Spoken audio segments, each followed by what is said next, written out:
கர்த்தருக்கு மகிமை உண்டாவதாக. இந்த மனமகிழ்ச்சி நன்னாளில் உங்கள் அனைவரையும் நான் வாழ்த்தி வரவேற்கிறேன்.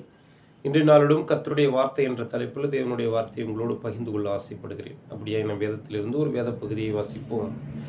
லூக்கா எழுதின சுவிசேஷ புஸ்தகம் 22வது அதிகாரம் 32வது வசனம்.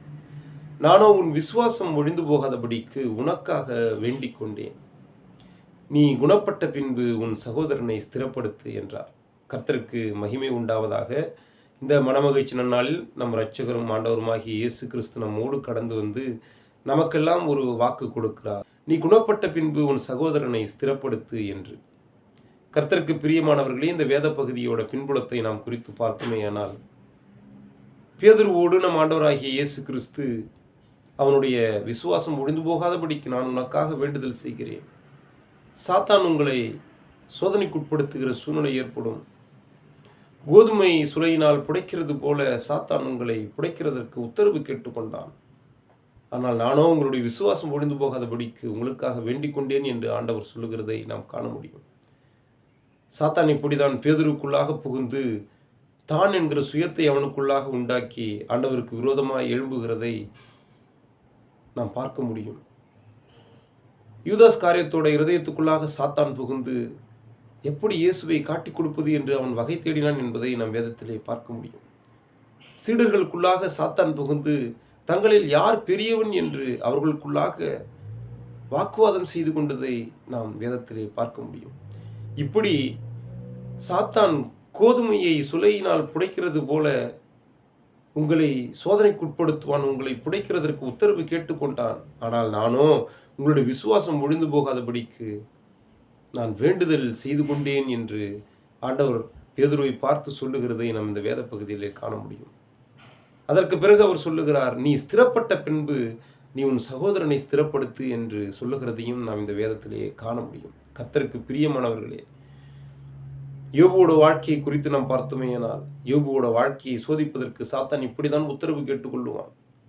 அவனுடைய எல்லாவற்றையும் அழித்து, அவனுடைய உறவுகள், அவனுடைய பொருளாதாரம், அவனுடைய கூட இருந்த வேலையாட்கள் எல்லாவற்றையும் நிர்மூலமாக்கி போட்ட சூழ்நிலையிலும், தன் தோல் முதலானவைகள் அழிவு போன சூழ்நிலையிலும் யோபு தன்னுடைய வாழ்க்கையில் ஆண்டவர் மேலே வைத்திருந்த விசுவாசத்தை விட்டுவிடவே இல்லை. ஆண்டவர் மேலே வைத்திருந்த உறுதியை அவன் விட்டு கொடுக்காமல் அவன் ஸ்திரப்பட்டு தன்னுடைய சகோதரர்களாகிய நண்பர்களை ஸ்திரப்படுத்துவதற்காக ஜெபம் பண்ணினதை நம் வேத பகுதியிலே காண முடியும். கர்த்தருக்கு பிரியமானவர்களே, இப்படியாப்பட்ட ஒரு கிருபையை தான் ஆண்டவர் நமக்கு இந்த சீசர்களுக்கு சொல்லுவதற்காக அவர் சொல்லுகிறார். நீ ஸ்திரப்பட்ட பின்பு உன் சகோதரனை ஸ்திரப்படுத்து. நீ ஸ்திரப்பட்ட பின்பு உன் சகோதரனை ஸ்திரப்படுத்து என்று ஆண்டவர் அந்த சீசர்களை பார்த்து சொல்லுகிறார். நாம் பவுலுடைய வாழ்க்கையை குறித்து பார்த்தோமேயானால், அநேக கிறிஸ்தவர்களை துன்புறுத்தினவன், அநேக ஆண்டவருக்குரிய மனிதர்களை துக்கப்படுத்தி துன்புறுத்தினவன்.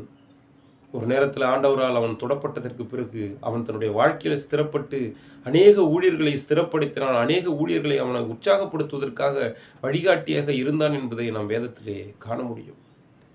இப்படிதான் ஆண்டவர் நம்மோடும் வந்து இன்று பேசி, உன்னோட வாழ்க்கையில் நீ ஸ்திரப்பட்டதற்கு பிறகு மற்றவர்களை ஸ்திரப்படுத்து என்று ஆண்டவர் நமக்கு வாக்கு கொடுக்கிறார்.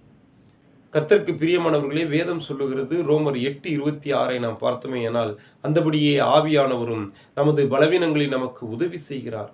நாம் ஏற்றபடி வேண்டிக் கொள்ள வேண்டியது என்னதென்று அறியாதிருக்கிறபடியினால் ஆவியானவர் தாமே வாக்கு கடங்காத பெருமூச்சுகளோடு நமக்காக வேண்டுதல் செய்கிறார் என்று வேதத்திலே நாம் பார்க்க முடியும். இப்படி நமக்காக வேண்டுதல் செய்கிற நம் ஆண்டவராகிய இயேசு கிறிஸ்துவை நாம் நினைத்து அவரிடத்திலிருந்து நாம் பலத்தை பெற்றுக்கொண்டு விசுவாச வாழ்க்கையில் நாம் நிலைத்திருப்போமேயானால் நம்மளை கர்த்தர் ஸ்திரப்படுத்துவேன் என்று வாக்கு கொடுக்கிறார்.